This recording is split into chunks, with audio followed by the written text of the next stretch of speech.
Bienvenue sur la chaîne YouTube où vous trouverez des histoires pour mieux dormir. Merci d'être ici, ce soir, de 7 janvier 2026. Ou plus tard, si vous regardez la vidéo après. Installez-vous confortablement. Ajustez votre oreiller. Relâchez vos épaules. Si vous aimez ce type d'histoires calmes et immersives, pensez à vous abonner maintenant. Comme ça, vous ne manquerez pas les prochaines nuits. Vous pouvez aussi laisser un like, ça aide énormément la chaîne à grandir. Et pour créer une petite présence tranquille entre nous, dites-moi en commentaire l'heure à laquelle vous écoutez et d'où vous venez, votre ville ou votre pays. Maintenant, baissez un peu la luminosité, mettez le volume à un niveau doux et laissez la nuit commencer. La pluie tombait doucement sur Paris, transformant les pavés en miroirs sombres où se reflétaient les lumières orangées des réverbères. À cette heure tardive, le quartier semblait désert, comme figé dans un silence artificiel. Pourtant, derrière les murs épais du musée, quelque chose se préparait. Le musée était ancien, massif, presque intimidant. Construit au siècle précédent, il abritait des œuvres dont la valeur dépassait l'entendement. Des salles vastes, au plafond haut, où les pas résonnaient longtemps avant de disparaître. Cette nuit-là, les couloirs étaient plongés dans une pénombre soigneusement calculée, éclairée seulement par les veilleuses de sécurité. Les tableaux dormaient, les vitrines respiraient, et les alarmes, invisibles, veillaient comme des chiens silencieux. Gabriel observait la façade depuis l'immeuble d'en face. Il connaissait chaque fenêtre, chaque angle mort, chaque caméra. Cela faisait des mois qu'il étudiait ce bâtiment, jusqu'à en rêver.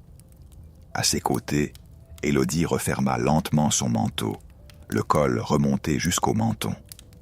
Elle gardait le regard fixé sur l'entrée principale, là où un agent de sécurité faisait une ronde mécanique, répétitive, toujours à la même cadence, toujours au même pas. Il y avait quelque chose d'hypnotique dans ces routines, comme si la sécurité elle-même finissait par s'endormir. « Il est toujours à l'heure », murmura Gabriel. Élodie hocha la tête sans répondre. Elle connaissait déjà le rythme, elle aussi. Chaque détail avait été mémorisé, répété, anticipé.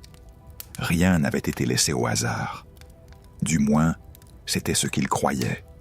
Leur équipe n'était pas grande, mais elle était précise. À quelques rues de là, dans une camionnette banalisée, Karim surveillait les fréquences radio, les communications internes du musée, les petits frémissements qui annoncent l'imprévu. Sur l'écran bleu pâle d'un ordinateur portable, des courbes défilaient, des minuteries clignotaient. Karim avait des yeux fatigués, mais une attention de chat. Une attention qui ne décroche jamais. « Caméra en boucle dans 30 secondes », annonça-t-il dans son micro. Voix basse, comme s'il avait peur de réveiller la ville. À l'arrière de la camionnette, Nora ajustait des gants noirs trop fins pour l'hiver. Nora était la plus jeune, la plus nerveuse, celle qui posait toujours une question de trop et qui pourtant savait se taire au moment décisif.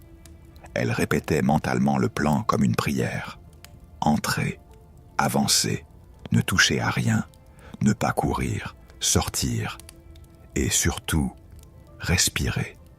Au musée, le système de sécurité était à la fois ancien et redoutablement efficace. Des capteurs dissimulés dans les sols, des détecteurs thermiques intégrés aux murs, et surtout, un réseau de caméras récemment modernisé. Gabriel avait passé des nuits entières à étudier leur fonctionnement, à comprendre leurs angles morts, à repérer les quelques secondes de latence entre chaque rotation. Il avait même appris le modèle exact, la référence, la façon dont la lumière infrarouge voit un visage, la façon dont elle voit aussi une erreur. Élodie, elle, connaissait les œuvres. Elle savait lesquelles attireraient l'attention, lesquelles étaient trop surveillées, lesquelles semblaient secondaires, mais cachaient une valeur inestimable. Elle se souvenait de la première fois où elle avait vu le tableau qu'ils étaient venus chercher. Une toile discrète, presque oubliée, accrochée dans une salle peu fréquentée, un chef-d'œuvre déguisé en œuvre mineure. « On n'aura qu'une fenêtre de 8 minutes, dit Gabriel à voix basse. « 7, corrigea Élodie. Tu oublies le recalibrage des capteurs. » Il esquissa un sourire bref. Elle avait raison, comme souvent. Ils traversèrent la rue sans se presser, se fondant dans l'obscurité. Une porte latérale, rarement utilisée, leur offrait l'accès le plus sûr. La serrure céda sans bruit, exactement comme prévu. À l'intérieur, l'air était plus frais, chargé d'une odeur de pierre ancienne et de poussière. L'odeur des bâtiments qui ont trop vécu et qui se souviennent. Chaque pas était mesuré, chaque respiration contrôlée. Ils avançaient lentement, suivant un itinéraire qu'ils avaient répété mentalement des centaines de fois. Les couloirs semblaient interminables. Pourtant, le temps s'écoulait vite. Trop vite. Élodie s'arrêta devant la première salle. Les sculptures se dressaient autour d'eux, figées dans des poses éternelles. Le silence était presque total, seulement troublé par le lointain bourdonnement du système de ventilation. Un souffle continu, comme une mer invisible. Ils passèrent sous une arche, puis une autre. Gabriel leva la main. Arrêt. Il pointa du doigt une petite plaque métallique au ras du sol. Un capteur, comme un œil minuscule. Élodie contourna l'endroit, suivant une ligne invisible que Gabriel avait tracée dans sa tête. La danse commença. Un pas à gauche, un pas plus long, une pause, puis le glissement feutré d'une semelle sur une pierre polie. Ils atteignirent un couloir plus étroit, réservé au personnel. Les murs étaient recouverts de panneaux explicatifs, de plans de maintenance, de petites affiches sur la sécurité incendie. Un monde banal derrière la beauté des salles. Un monde où les erreurs se cachent dans la routine. Au bout, une porte de service donnait accès à l'aile nord. Gabriel posa 2 doigts sur son oreillette. « Karim. »« Je vous ai, » répondit Karim. « Boucle active. Vous avez 6 minutes 50. » Élodie sentit son cœur ralentir, comme si ces mots l'avaient mis au tempo. Ils entrèrent dans l'aile nord. Là, l'air changea encore. Plus sec, plus froid. Les œuvres étaient moins nombreuses, plus fragiles. On y exposait des manuscrits, des bijoux, des objets dont la valeur tenait autant à l'histoire qu'aux matériaux. Ils longèrent une vitrine où reposait une bague ancienne, sombre, sertie d'une pierre rouge. Élodie ne la regarda même pas. Ce n'était pas leur cible. Leur cible n'avait pas besoin de briller pour valoir une fortune. La salle qu'ils cherchaient s'appelait « Cabinet des ombres », un nom poétique pour attirer les visiteurs, mais aussi pour masquer une réalité. C'était une pièce où l'on présentait des œuvres liées à des périodes troubles, des complots, des disparitions, des scandales, des tableaux de procès, des portraits d'hommes déchus, des lettres scellées. Là, la lumière était volontairement basse pour protéger les pigments. Là, le sommeil des visiteurs se faisait parfois lourd, même en plein jour. Dans l'angle, derrière un cordon de velours, se trouvait la toile. Pas grande. Une scène d'intérieur. Une femme assise près d'une fenêtre, le visage à demi caché par l'ombre, la main posée sur un petit coffret. Le titre officiel, inscrit sur la plaque. La veille. Rien de plus. Rien qui crie sa valeur. Élodie s'approcha, mais s'arrêta à 1 mètre. Elle prit une inspiration lente. Gabriel sortit de sa poche une petite lampe dont la lumière ne projetait presque pas d'éclat. Il l'orienta sur le cadre. « Tu vois ?» demanda-t-il. Élodie plissa les yeux. À la jonction du bois, une micro-fissure, un petit capteur vibratoire, dissimulé dans le cadre lui-même. Si on le touchait, l'alarme se déclenchait. Il le savait, mais le voir ainsi, concret, donnait un frisson. « On fait comme prévu, » dit Élodie. Gabriel acquiesça. Il posa au sol un petit coussin noir, presque invisible. Puis il sortit un tube fin, une sorte de mini-stéthoscope. Il l'appuya contre le mur, juste sous le tableau, là où la pierre avait été recouverte d'un enduit plus récent.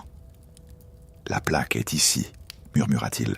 « Nora a bien bossé. » Nora, justement, n'était pas là. Elle attendait dehors, au point de sortie. Son rôle venait plus tard. Mais son travail, avant, était crucial. Elle avait récupéré un plan de rénovation ancien et y avait repéré un accès technique derrière cette salle. Un passage que les architectes avaient prévu pour faire circuler des câbles et des conduits. Un passage oublié, un passage parfait. Gabriel glissa une lame fine dans une rainure. Il ne força pas. Il attendit. Un clic presque inaudible répondit. La pierre bougea d'1 millimètre. Élodie posa la main sur son poignet.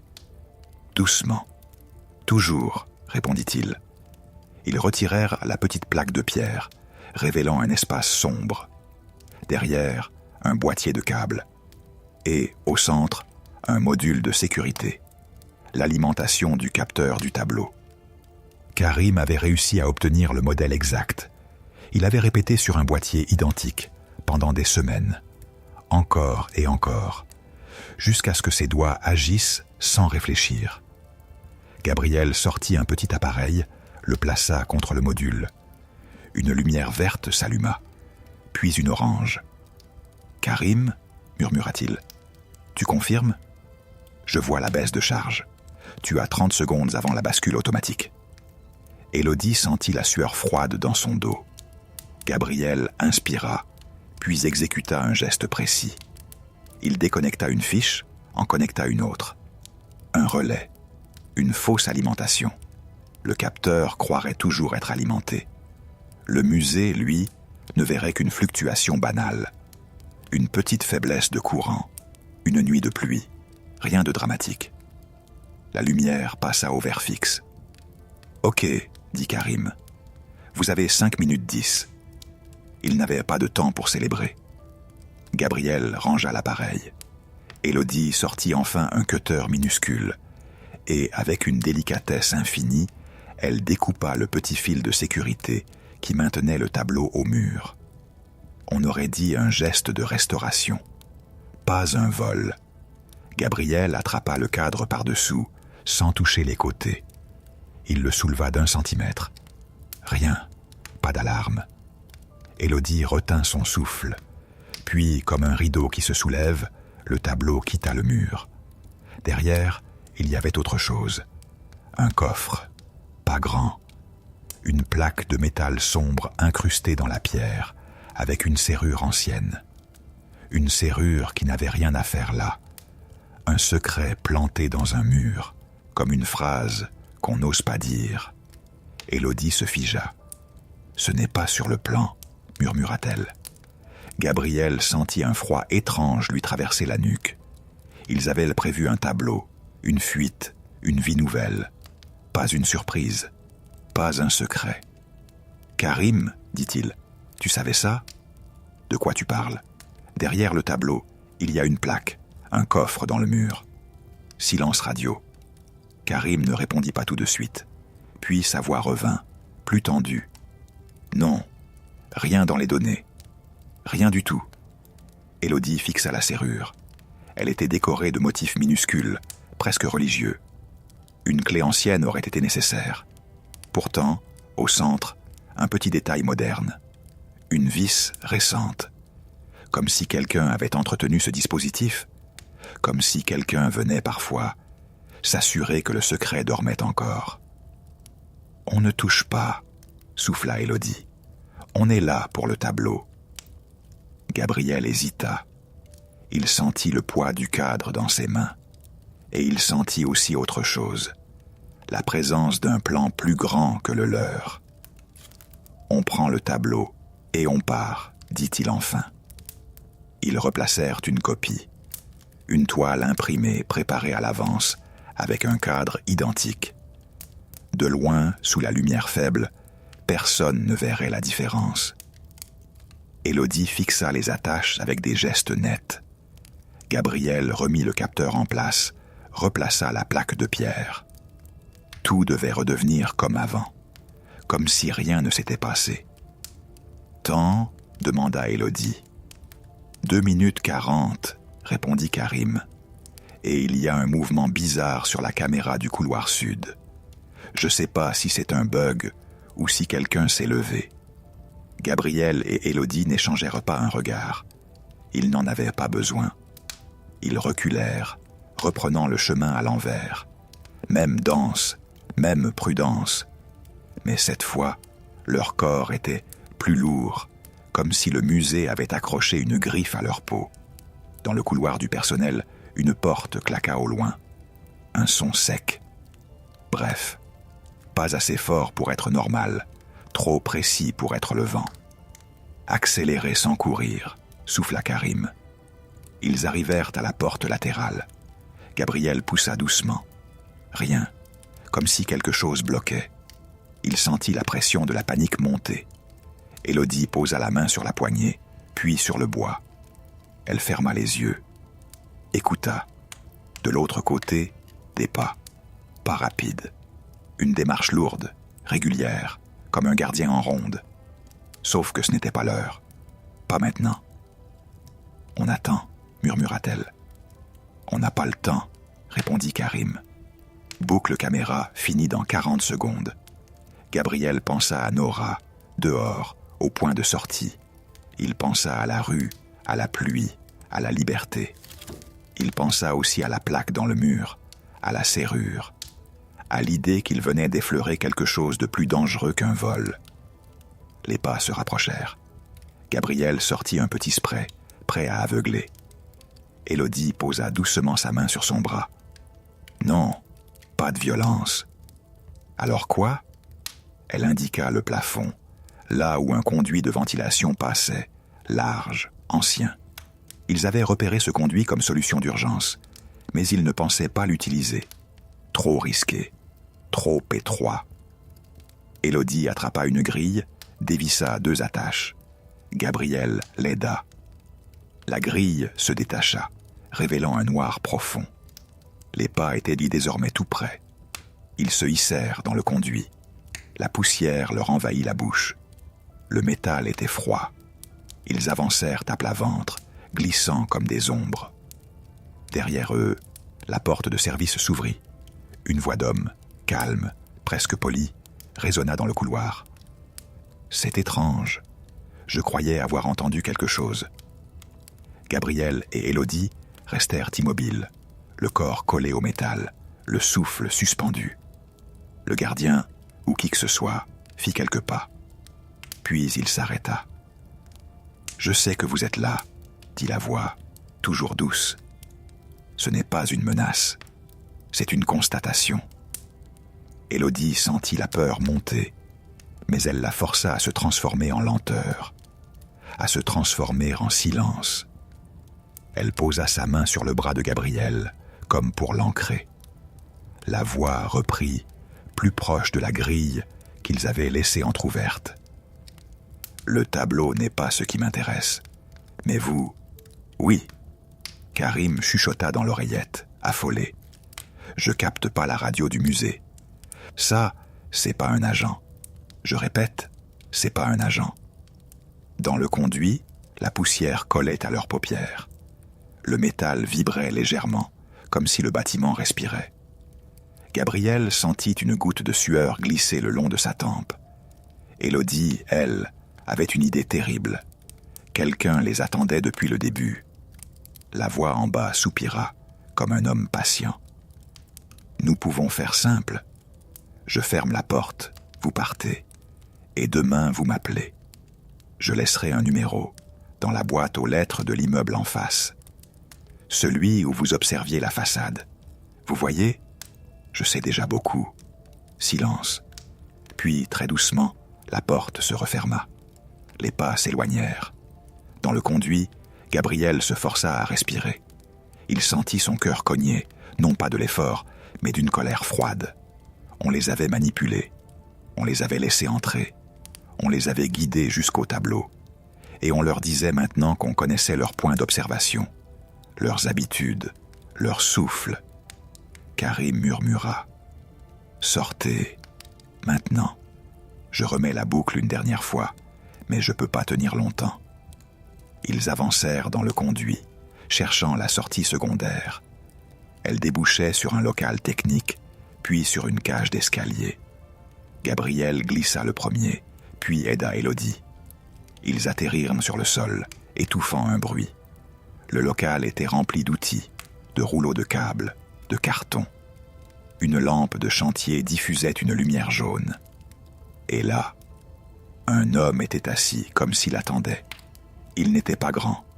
Il portait une veste simple, un bonnet, des gants. Il tenait une tasse de café qui fumait encore. Son visage était banal, mais ses yeux étaient précis, attentifs, presque amusés. « Bonsoir, dit-il calmement. Je m'appelle Dumas. » Gabriel se figea. Élodie posa sa main sur sa poche, là où elle gardait un petit couteau. « Ne faites pas ça, dit Dumas. Si je voulais vous arrêter, vous seriez déjà au sol. Si je voulais vous tuer, vous seriez déjà mort. Je suis ici pour discuter. »« Qui êtes-vous » demanda Gabriel, voix basse. Dumas sourit. « Quelqu'un qui aime les musées, quelqu'un qui déteste les idiots, qui pense que la valeur se trouve toujours dans ce qu'on expose, et quelqu'un qui vient de voir que vous n'êtes pas idiot. » Élodie sentit une vague de colère. « Vous nous avez laissé entrer. Je vous ai observé entrer. » Nuance. « Pourquoi ?» Dumas posa sa tasse sur une caisse. Il sortit de sa poche une petite clé ancienne, décorée, identique à celle qu'on voit dans les livres. « Parce que vous avez vu la plaque derrière le tableau. Et parce que la plupart des gens qui volent un tableau n'auraient même pas compris ce que c'était. » Gabriel sentit son estomac se serrer. « Qu'est-ce que c'est ?» Dumas s'inclina la tête, comme s'il savourait le suspense. « Un coffre qui contient quelque chose que personne ne doit voir, ou que tout le monde devrait voir, selon le point de vue. » Élodie secoua la tête. « On ne veut pas de vos secrets. Vous voulez de l'argent, et vous voulez du silence. Vous voulez disparaître. Je peux vous donner ça, en échange d'un service. » Gabriel serra les poings. « On ne travaille pas pour les inconnus. » Dumas leva les mains, conciliant. « Alors appelez-moi un inconnu, mais écoutez, ce musée ce soir n'était pas seulement un musée, c'était un piège, pas pour vous arrêter, pour vous recruter. » Karim, à l'autre bout, n'entendait que des fragments, mais sa voix vibra de peur. « Gabriel, vous êtes où ? Vous sortez pas. » Nora commence à paniquer. Gabriel répondit dans un souffle. « On est retenu, pas blessé. » Dumas fit un petit geste, comme s'il autorisait la communication. « Dites à Nora d'attendre. Dites-lui que c'est normal. Et si elle ne comprend pas, dites-lui ce mot. Orphée. » Gabriel hésita, puis transmit. Karim répéta à Nora, sans comprendre. Dumas reprit, comme un homme qui raconte une histoire au coin du feu. « Vous avez choisi un tableau parce qu'il semblait discret, parce qu'il était peu surveillé. Vous avez trouvé la faille, mais vous n'avez pas posé la question la plus importante. Pourquoi ce tableau était-il là, à cet endroit, avec un capteur spécifique, avec une plaque dissimulée ? Ce tableau est un couvercle, un rideau, un morceau de théâtre. » Élodie fixa la clé. « Et vous, vous avez la clé ? » « Oui. Et non. J'ai une clé. » Mais il y a plusieurs serrures, plusieurs coffres, plusieurs vérités. Celle-ci n'est qu'un début. Gabriel se força à revenir au concret. On doit partir. Vous partirez. Mais d'abord, un choix. Soit vous sortez avec votre tableau et vous vivez avec le sentiment qu'on vous regarde. Soit vous sortez avec votre tableau et un autre objet. Un objet qui vaut plus que tout ce que vous avez jamais volé. Un objet qui peut vous acheter une nouvelle vie. Élodie le regarda, incrédule. « Et pourquoi vous ne le prenez pas vous-même » Dumas sourit. « Parce que je ne peux pas. Pas sans déclencher quelque chose. Pas sans laisser une empreinte. Vous êtes déjà entrés. Vous êtes déjà les coupables. C'est élégant, non ? La faute sur vous. Et moi, je reste un fantôme. » Le mot « coupable » résonna dans la tête de Gabriel, comme une gifle froide. Dumas posa la clé dans la main de Gabriel. Le métal était froid, lourd. « Prenez-la, ouvrez le coffre, prenez ce qu'il y a dedans, puis partez. Et demain, vous déciderez si vous m'appelez ou si vous essayez de fuir. Dans les deux cas, je saurai où vous êtes. » Élodie ouvrit la bouche pour protester, mais Gabriel avait déjà senti la logique du piège.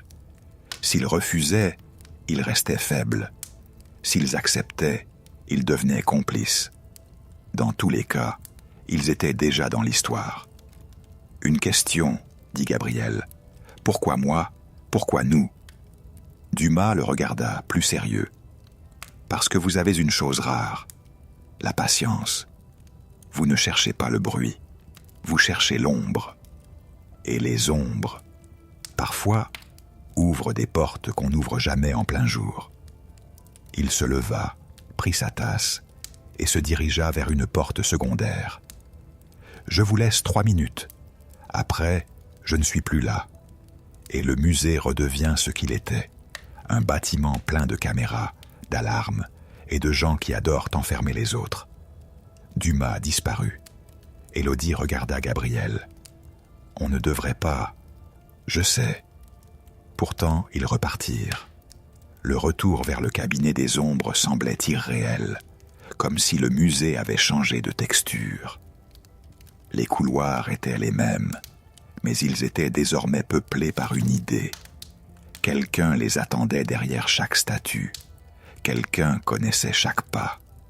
Ils retrouvèrent la salle. Le tableau copie était en place, impeccable. Gabriel retira la plaque de pierre avec plus de facilité cette fois, comme si le mur avait appris leur geste. Il glissa la clé dans la serrure cachée. Un déclic, puis un souffle, comme une respiration. La plaque de métal s'ouvrit, révélant un petit compartiment. À l'intérieur, il y avait une enveloppe, scellée par une cire noire, et un objet, une petite boîte de bois, plus légère qu'elle ne devrait, avec un symbole gravé, une lyre.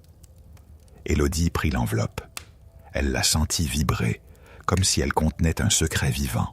« On part. » Ils replacèrent tout, refermèrent, reprirent le chemin de fuite, cette fois par la sortie latérale, désormais libre. Dehors, la pluie continuait. Paris semblait indifférente. Nora les attendait, pâle, les yeux grands. « Qu'est-ce qui s'est passé ?» chuchota-t-elle. Gabriel ne répondit pas. Il monta dans la camionnette. Karim tourna la clé, démarra. Ils s'éloignèrent, avalés par les rues humides. Dans la camionnette, personne ne parla pendant plusieurs minutes. Le bruit des essuie-glaces devenait un métronome. Un rythme qui calme, un rythme qui endort. Et pourtant, sous ce rythme, quelque chose grondait. Élodie brisa le seau de cire d'un geste lent. L'enveloppe contenait une seule feuille, épaisse, avec une écriture élégante. « Vous avez pris le mauvais tableau. » Le silence devint encore plus profond. « C'est une blague, » souffla Nora. Karim, lui, ne plaisantait jamais. Il relut la phrase à voix basse, comme s'il cherchait une faille. « Mauvais tableau, » répéta-t-il. Mais on l'a replacé. On a pris l'original. On l'a dans le sac. Gabriel sentit une tension froide se poser sur sa poitrine. Il pensa au coffre, à la lyre, à la clé, à la voix qui disait « Le tableau ne m'intéresse pas. » « Mais vous, oui. »« Ouvre le sac, dit-il. » Nora posa le sac sur ses genoux. Ses mains tremblaient légèrement. Elle défit la fermeture. Et là, dans le noir du sac, le cadre dormait, enveloppé dans une couverture. Élodie souleva la couverture, doucement, comme on découvre un visage. Le tableau était là. La femme près de la fenêtre, l'ombre sur le visage, la main sur le coffret. Élodie plissa les yeux. « Attends !» murmura-t-elle. Gabriel se pencha. Son cœur ralentit, comme si son corps comprenait avant sa tête. La peinture avait quelque chose d'étrange, un détail presque invisible, un reflet, un petit éclat sur la vitre. « C'est trop net, » dit Élodie, « trop propre. » Elle passa un doigt très léger sur le bord du cadre, puis elle le retira. Il y avait un grain, comme de l'encre récente, comme une reproduction. « Non, » dit Gabriel. « Non, on l'aurait vu. » Élodie secoua la tête. « Pas sous cette lumière, pas avec le stress. Et si quelqu'un a fait exprès de nous donner une copie parfaite ?» Karim sentit son ventre se serrer. « Donc, on a volé une copie et on a laissé l'original au musée. » Nora avala sa salive. « Mais alors, pourquoi ? Qui ferait ça ?» Le bruit de la pluie répondit à sa place. Gabriel posa sa main sur la petite boîte de bois, celle avec la lyre. Elle était restée dans la poche intérieure de son manteau. Il la sortit. Elle semblait banale. Pourtant, elle pesait comme une pierre. « Ouvre-la, » dit Élodie. Gabriel hésita. Puis il fit glisser le couvercle. À l'intérieur, il y avait un second objet, très fin, une lamelle de métal gravée de chiffres, et une bande de papier pliée, protégée par un film transparent. Un fragment de texte, une signature, un nom. Élodie se pencha pour lire, et sa voix s'éteignit presque au milieu du mot. « Sophie Lenoir », murmura-t-elle. « C'est la conservatrice du musée. » Karim sentit le sang quitter son visage. La conservatrice, c'est elle qui gère les collections. C'est elle qui a accès aux salles, aux stocks, aux réserves. Nora murmura. Donc c'est elle qui nous a laissé entrer. Gabriel releva la tête, et dans ses yeux, il y avait une certitude glacée. Non, dit-il, elle n'est qu'un nom, une pièce. Quelqu'un veut qu'on pense à elle. À cet instant, le téléphone de Karim vibra. Un numéro inconnu. Il hésita, puis il décrocha, et la même voix calme, presque polie, glissa dans l'habitacle, comme un souffle. « Bonsoir, Karim. Merci d'avoir été ponctuel. » Karim se figea. « Qui êtes-vous » La voix eut une légère pause, comme un sourire invisible.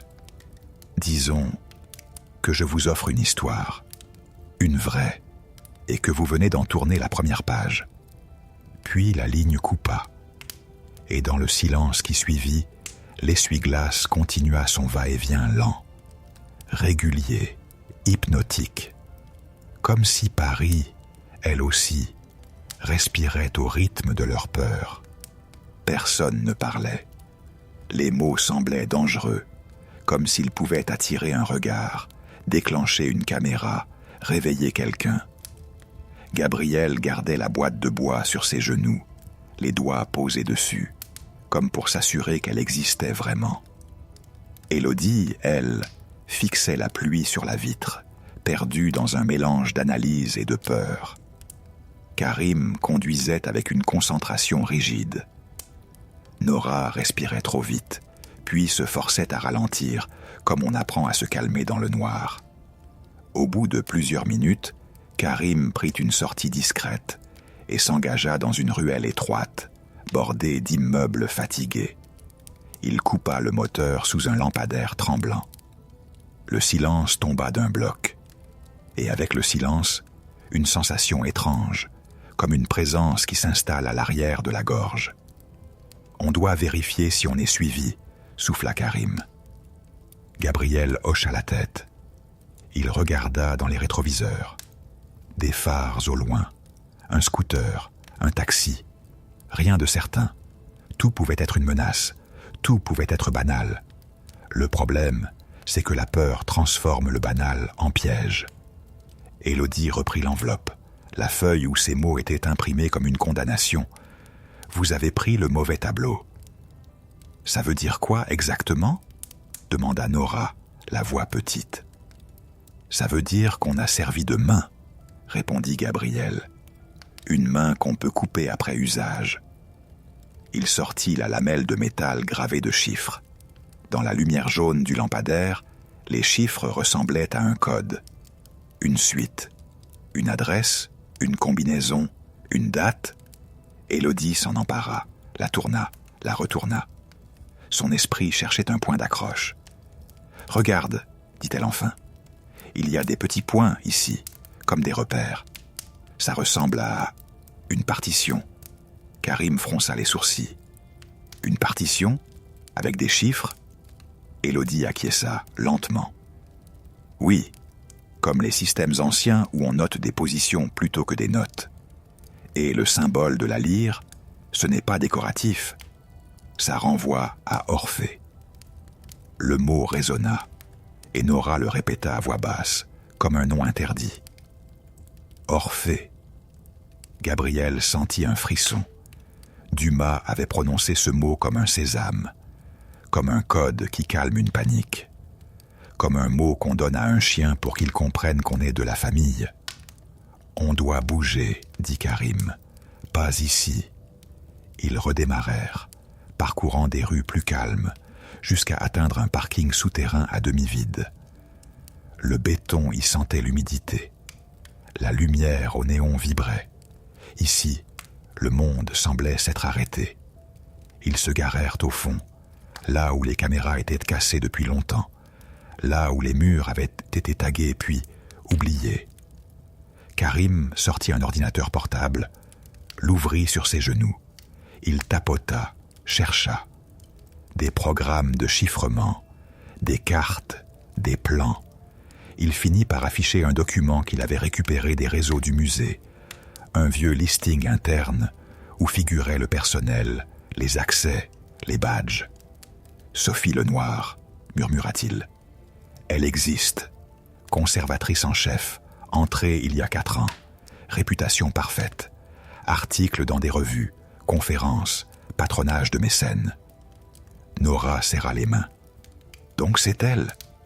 Élodie secoua la tête doucement, comme on refuse une conclusion trop facile. « C'est trop propre, trop évident. C'est une pièce qu'on place devant nos yeux. » Gabriel se frotta le visage, fatigué. Il avait l'impression que l'air était devenu plus lourd. « Le plus important, dit-il, c'est qu'ils ont notre signature, notre empreinte, nos méthodes. Et ils ont un nom à donner, Sophie Lenoir. Ou nous, si elle ne suffit pas. » Karim consulta son téléphone, hésita, puis dit « On pourrait appeler la police. » Le mot « police » tomba comme un caillou dans un puits. Nora eut un petit rire nerveux, comme si c'était une blague.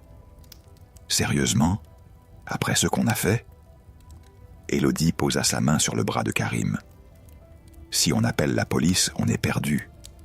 Et si Orphée est plus grand que nous, la police pourrait déjà être dans le jeu. » Gabriel resta silencieux. Ce n'était pas la peur de la police qui le gelait. C'était la sensation d'être dans une histoire écrite par quelqu'un d'autre. Le téléphone de Gabriel vibra. Numéro inconnu. Ils se figèrent. Karim leva les yeux, pâle. Nora se recroquevilla. Élodie fixa l'écran avec une colère froide. Gabriel décrocha. « Bonsoir, » dit la voix. « Je vois que vous aimez les parkings. Ils ont une acoustique intéressante. » Gabriel serra la mâchoire. « Qui êtes-vous » La voix eut un sourire qu'on entendait.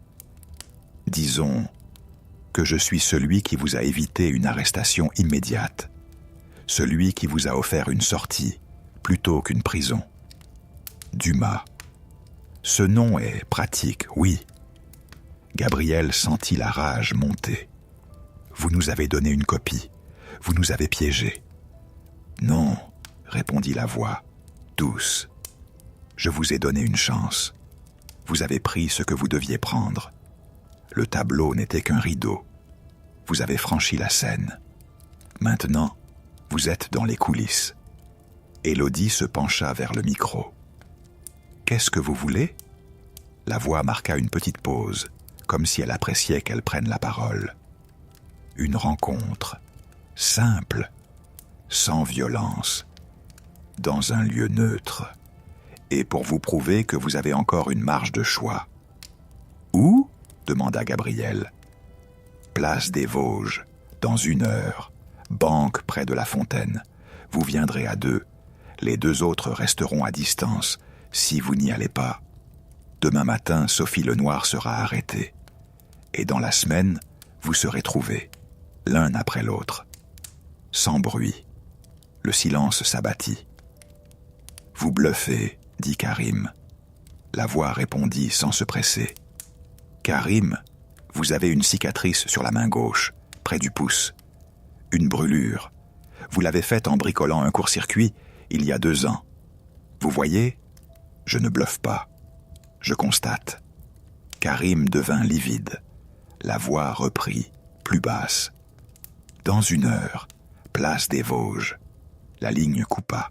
Pendant quelques secondes, on n'entendit que le bourdonnement des néons. Puis Nora murmura. « On fait quoi ?» Gabriel regarda Élodie. Elle inspira lentement, comme pour calmer son cœur. « On y va, » dit-elle. « Mais on n'y va pas comme ils veulent. » Karim se redressa. « Ils savent tout, Élodie, même nos cicatrices. »« Ils savent des choses, » corrigea-t-elle. « Ça ne veut pas dire qu'ils savent tout. » Ils décidèrent rapidement. Karim et Nora resteraient dans la camionnette, à distance, prêts à intervenir, à filmer, à surveiller. Gabriel et Élodie iraient au rendez-vous. Mais pas seuls. Ils prendraient un autre itinéraire, changeraient de veste, laisseraient le téléphone principal dans la voiture. Une prudence presque inutile, mais qui leur donnait un sentiment de contrôle. La route jusqu'à la place des Vosges fut étrange. Paris, la nuit, était magnifique et indifférente. Les arbres humides luisaient sous les lampes. Les façades anciennes semblaient regarder sans jugement. Les pas des rares passants résonnaient comme un murmure.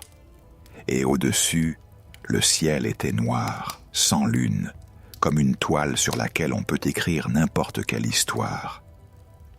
Ils arrivèrent près de la place et descendirent. La pluie avait diminué, mais l'air restait froid. La place des Vosges était presque vide. Quelques silhouettes sous des parapluies. Un couple qui marchait trop vite. Un homme seul, immobile près d'une arcade, comme une statue. Gabriel et Élodie avancèrent, lentement, jusqu'au banc près de la fontaine. L'eau y coulait, discret filet, comme si elle avait peur de faire trop de bruit. Ils s'assirent. Le temps passa. 30 secondes, 1 minute, 2 minutes, puis une voix derrière eux, posée, presque intime. « Merci d'être venu. » Ils se retournèrent. Ce n'était pas Dumas, c'était une femme. Elle portait un manteau noir, élégant, sans ostentation. Ses cheveux étaient attachés simplement. Son visage était calme, mais ses yeux étaient incroyablement attentifs, comme ceux de quelqu'un qui observe des œuvres depuis toujours. Elle posa un parapluie fermé contre le banc. « Je m'appelle Sophie Lenoir, » dit-elle. Gabriel sentit le sol se dérober, comme si le monde avait décidé de se tordre pour mieux le piéger. Élodie resta immobile, le regard fixé sur elle. « Vous êtes la conservatrice ?» Sophie eut un sourire presque triste. « Officiellement, oui. Officieusement. » Je suis beaucoup de choses, et j'ai très peu de temps. Gabriel sentit la colère. Vous nous avez piégés. Sophie secoua la tête. Non, je vous ai sauvés.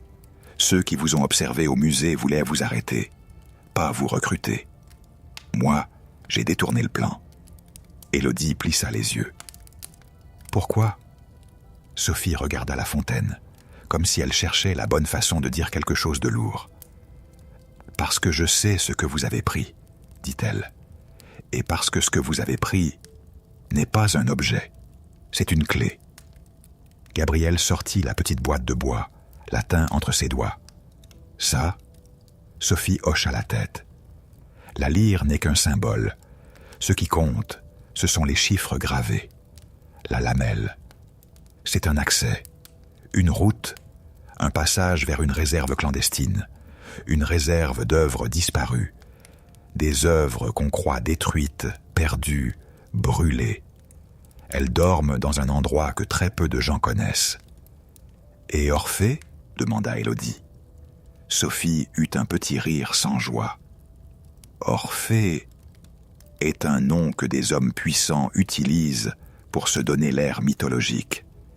Ils se croient des dieux, ils se croient au-dessus des lois, ils volent l'histoire et la cachent. Et moi, j'ai essayé de lutter de l'intérieur. » Gabriel sentit son cœur battre plus fort. « Donc c'est vous qui nous avez laissé entrer ?» Sophie hésita, puis répondit « Oui, mais je ne vous ai pas choisi au hasard. Je vous ai observé. Je savais que vous ne vouliez pas de sang. Je savais que vous aimiez l'ombre. Les autres, ceux qui volent pour humilier, auraient ouvert le coffre et tout détruit. » Élodie serra les dents. Et la phrase « Vous avez pris le mauvais tableau ?» Sophie baissa la voix. « C'était pour vous dire que votre vol n'était pas celui qu'on croit. Le tableau, c'est du théâtre. Une copie ou un original, ça n'a de sens que dans une salle. Mais la lamelle, ça ouvre une porte. Et cette porte, elle mène à des choses qui peuvent faire tomber des gens. » Gabriel sentit une tension dangereuse. Alors pourquoi nous rencontrer ? Pourquoi pas la police ?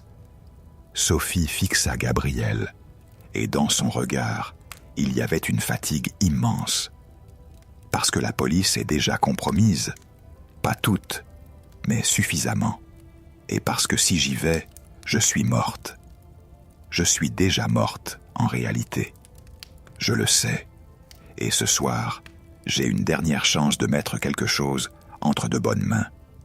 Élodie la regarda, glacée. De bonnes mains, les nôtres ? Sophie eut un sourire fragile. Vous n'êtes pas bon, vous êtes libre. Et parfois, la liberté est la seule chose qui reste. Un bruit de pas résonna sous les arcades, au loin. Sophie tourna légèrement la tête, attentive. Gabriel sentit un frisson. « Ils sont là, » murmura Sophie. « Ils vous ont suivi, je le savais. » Élodie se leva, prête à partir. « C'est un piège. » Sophie posa sa main sur le banc, comme pour la retenir. « Écoutez-moi. Je n'ai pas le luxe de vous convaincre longtemps. Orphée veut la lamelle. Ils vous l'ont laissé prendre pour vous suivre jusqu'à la réserve. Ils pensaient que vous seriez docile. Moi, je veux que vous utilisiez cette lamelle. Mais pas pour eux. » Gabriel inspira. « Pourquoi alors ?» Sophie sortit de sa poche une petite carte qu'elle glissa discrètement dans la main de Gabriel. Un simple carton, avec une adresse écrite à l'encre bleue. « Allez là, demain, à l'aube. Vous serez seul. Vous entrerez. Vous verrez ce que je vous ai décrit. Prenez une seule chose, un carnet noir dans un tiroir métallique. Rien d'autre. Et ensuite, vous disparaîtrez. » Karim, dans la camionnette, reçut un message sur un téléphone jetable. Un message sans numéro, comme une ombre. « Regardez les arcades. Ne bougez pas. Filmez. » Karim sentit sa gorge se serrer. Il leva la caméra, zooma. Il vit Gabrielle, Élodie et une femme. Il vit la façon dont la femme se tenait, trop droite, trop calme, comme quelqu'un qui sait qu'il n'a plus de futur. Sous les arcades, 3 silhouettes apparurent, trop bien synchronisées. Pas des passants, pas des amoureux, des hommes au pas tranquille, des hommes qui n'ont pas peur. Sophie murmura « Je dois partir. Ils ne doivent pas me voir avec vous. » « Trop tard, » dit Élodie, la voix tendue. Sophie regarda Élodie, un regard bref. Puis, avec une lenteur étrange, elle se pencha vers elle et murmura un seul mot, presque inaudible. « Pardon. » Et elle se leva. Elle se mit à marcher, directement vers les arcades, vers les silhouettes. Gabrielle eut un mouvement, mais Élodie lui attrapa le bras. « Non, » souffla-t-elle. « Regarde. » Sophie s'approcha des 3 hommes comme si elle les connaissait, comme si elle allait les saluer. L'un d'eux, grand, fin, l'attendait. Il porta une main à la poche de son manteau. Sophie dit quelque chose, trop loin pour entendre. Puis elle fit un geste brusque. Elle jeta son parapluie sur le visage de l'homme, comme une distraction. Elle se retourna et se mit à courir, mais pas vers la sortie, vers l'intérieur de la place, vers la fontaine. Les hommes la suivirent. Une course rapide, silencieuse. Pas de cris, pas de panique visible, juste une poursuite qui ressemble à un jeu cruel. Sophie arriva près de la fontaine. Elle se retourna. Elle leva les mains, comme pour dire « Voilà, c'est fini ». Et là, Gabrielle vit quelque chose qu'il n'oublierait jamais. Dans la main de Sophie, il y avait un petit objet brillant, comme une clé, ou comme un morceau de métal. Les hommes s'arrêtèrent à 2 mètres d'elle. Le plus grand parla, un sourire froid sur les lèvres. Puis Sophie fit un geste simple. Elle laissa tomber l'objet dans la fontaine. Un plouf discret, presque tendre. Le visage de l'homme changea. Pas de rage bruyante, une rage intérieure. Il fit un pas. Sophie recula. Son talon glissa sur la pierre humide. Elle tomba à genoux. Et dans sa chute, son regard croisa celui de Gabrielle, au loin, comme si elle le fixait à travers la nuit. Un des hommes sortit quelque chose de sa poche. Un petit pistolet, silencieux, compact. Il le pointa. Élodie sentit son sang se glacer. Gabrielle se leva, prêt à courir. Mais au même moment, des voix éclatèrent sous les arcades opposées.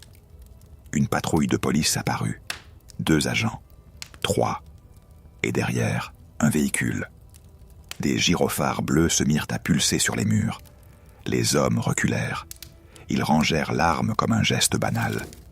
Ils se dispersèrent avec une fluidité d'habitude. Et Sophie, toujours à genoux, respira. 1 fois, 2 fois. Elle se redressa, comme si elle avait repris le contrôle. Les policiers s'approchèrent d'elle. Sophie leva les mains.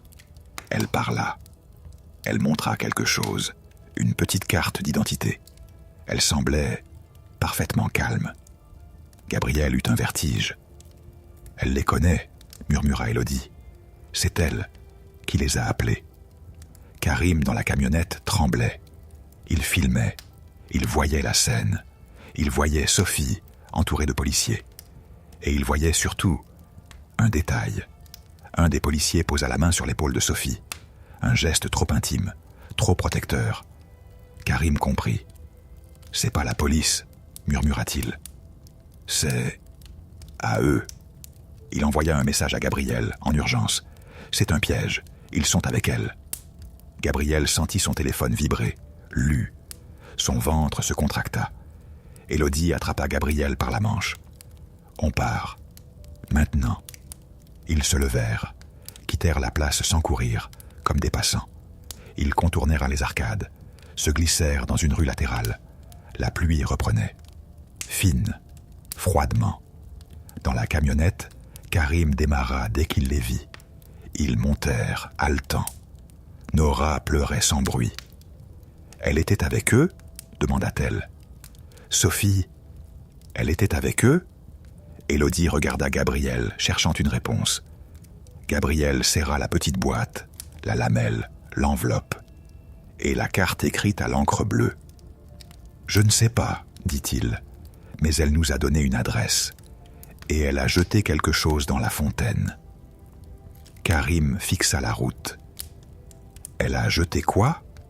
Gabriel hésita, puis dit « Peut-être la vraie clé, peut-être un leurre, peut-être le dernier geste d'une femme qui joue sur 2 tableaux. » Élodie inspira lentement. « Et maintenant ?» Gabriel regarda la carte. « Maintenant, on va à l'adresse. » À l'aube, ils roulèrent longtemps, jusqu'à atteindre un petit appartement discret, un lieu qu'ils utilisaient comme refuge.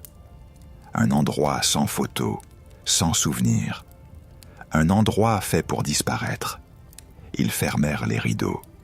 Ils s'assirent autour d'une table. La fatigue leur tombait dessus comme une couverture lourde. Mais la peur les tenait éveillés. Gabriel posa la carte au centre. L'adresse indiquait un entrepôt à la périphérie, près d'anciennes voies ferrées. Un endroit où la ville s'effiloche. Un endroit où les bâtiments se taisent. « On devrait dormir un peu » murmura Nora. Karim ricana sans joie. « Dormir avec Orphée qui nous suit ?» Élodie posa sa main sur la table.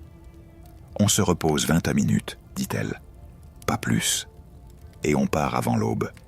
Ils ne s'attendront pas à ce qu'on bouge si tôt. » Ils se relayèrent. De petites pauses, des respirations, la pluie contre la fenêtre, le bruit lointain d'un métro, la ville comme une berceuse inquiétante. Au moment où le ciel commençait à pâlir, ils repartirent. L'entrepôt était là, silhouette noire contre le matin gris. Un bâtiment en tôle, avec une porte coulissante, des herbes folles, une odeur de rouille, un endroit oublié. Ils se garèrent loin, approchèrent à pied. Les pas sur le gravier faisaient un son sec, répétitif. Un son qui réveille. Gabriel trouva une serrure ancienne, fragile. Il l'ouvrit avec une finesse presque respectueuse. La porte grinça. À l'intérieur, il faisait froid. Le sol était poussiéreux. Des caisses en bois dormaient sous des bâches. Des chaînes pendaient du plafond comme des cordes. « Ça sent le vide » murmura Karim. « Ça sent le piège. » Élodie observa les coins, les ombres, le plafond. Rien ne bougeait, mais l'absence, parfois, est une présence. Ils avancèrent, suivant les indications de la carte. Au fond, derrière une bâche, il y avait une petite pièce métallique. Une sorte de bureau improvisé. Une table, une chaise et un tiroir métallique, comme Sophie l'avait dit. Gabriel s'approcha du tiroir. Il l'ouvrit. À l'intérieur, il y avait un carnet noir. Il le prit. Le carnet était lourd, trop lourd pour du papier. Il l'ouvrit. Les premières pages étaient remplies de noms, des noms de mécènes, de collectionneurs, de politiciens, des dates, des lieux, des numéros de compte, des signatures, des preuves. Karim blanchit. C'est une liste de tout le réseau. Élodie tourna les pages, les mains tremblantes. C'est énorme, Nora murmura. On peut les faire tomber. Gabriel se figea soudain. Un bruit, un cliquetis discret derrière eux. Ils se retournèrent. La porte de l'entrepôt, au loin, venait de se refermer. Puis une voix, dans l'ombre, calme, presque polie. « Bravo !» Ils se figèrent. Un homme apparut, sortant d'entre les caisses. Pas d'humain, pas un policier. Un visage nouveau, un manteau sombre, des gants, un regard tranquille. Derrière lui, 2 autres silhouettes. L'homme sourit. « Vous avez pris ce que nous voulions. Merci. Vous voyez, vous étiez parfait. » Karim sentit sa gorge se serrer. « Vous nous suivez depuis le début. »« Depuis bien avant le début, » répondit l'homme. Élodie serra le carnet contre sa poitrine. « On ne vous le donnera pas. » L'homme rit doucement. Vous n'avez pas compris? Ce carnet n'est pas une arme contre nous. C'est un filet. Et vous êtes les poissons. Gabriel sentit son cœur s'éteindre un instant. Qu'est-ce que vous voulez dire? L'homme s'approcha de quelques pas. Orphée avait besoin de sortir ce carnet de la circulation. Il était devenu trop dangereux, parce que Sophie Lenoir pensait le donner à quelqu'un. Alors, nous avons fait mieux. Nous l'avons donné à vous, des voleurs, des coupables parfaits. Et maintenant, quand ce carnet sera découvert, la police, les médias, tout le monde dira que vous étiez le réseau. Nora étouffa un sanglot. Sophie, elle nous a trahis. L'homme pencha la tête. Sophie n'a trahi personne. Sophie obéit. Comme moi. Comme vous, maintenant. Élodie sentit une colère brûler. Alors, elle est vivante. L'homme eut un sourire froid. Elle est vivante. Pour l'instant. Il fit un geste, comme une invitation. Donnez-moi le carnet, et je vous laisse partir. C'est simple. Gabriel observa la pièce, les sorties, les ombres, les caisses. Il chercha une faille. Puis il entendit, très proche, un son qu'il reconnut immédiatement. Un déclic métallique, une arme qu'on arme. Gabriel inspira, lentement, et soudain, il comprit. Le carnet était lourd, trop lourd, pas seulement du papier. Il posa le carnet sur la table, doucement. « D'accord, dit-il, prenez-le. » L'homme s'approcha, satisfait. Il attrapa le carnet. Et à l'instant où ses doigts le saisirent, Gabriel murmura, presque pour lui-même. « Orphée descend toujours aux enfers, mais il n'en ressort jamais avec ce qu'il croit. » L'homme fronça les sourcils. « Quoi ?»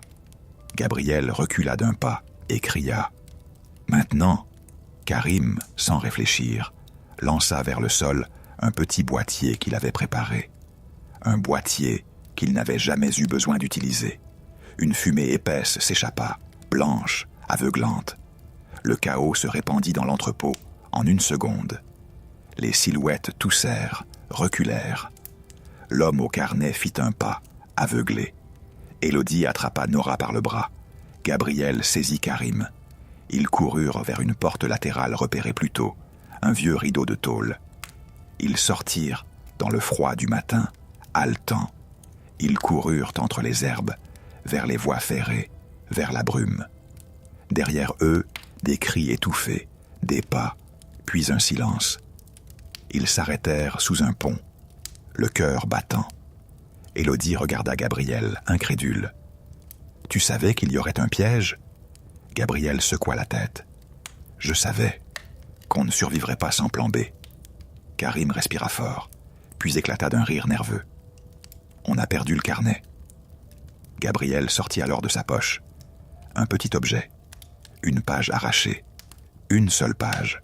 « Non, dit-il, on a perdu le filet, mais on a gardé un fil. » Élodie prit la page. Elle y lut un nom, un seul nom écrit en haut, et en dessous, un numéro. Elle sentit son sang se glacer. « Dumas », murmura-t-elle. Ce n'était pas un pseudo. Karim avala sa salive. « Donc Dumas est réel, et il est dedans. » Nora chuchota. « Et Sophie ?» Gabriel regarda la brume. Le matin était pâle, la ville était loin, tout semblait suspendu.